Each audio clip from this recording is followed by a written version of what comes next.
जागतिक राजकीय परिस्थितीमुळे आता एलपीजी पुरवठ्यात मोठ्या प्रमाणामध्ये अडचणी येत आहेत। महाराष्ट्र सरकारने त्यासाठीच मोठा निर्णय घेतलाय।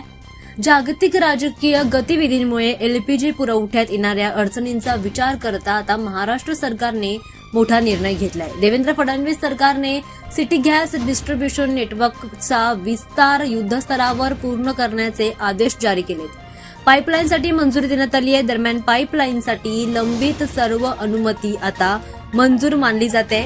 नवीन अर्ज 24 तासांमध्ये मंजूर केले जातील असं म्हटलं जात आहे। काम लवकर होण्यासाठी रस्त्यांच्या दुरुस्ती शुल्काची माफी देखील करण्यात आलेली आहे। दरम्यान कंपन्यांना 24 तास काम करण्याची परवानगी देण्यात आली आहे।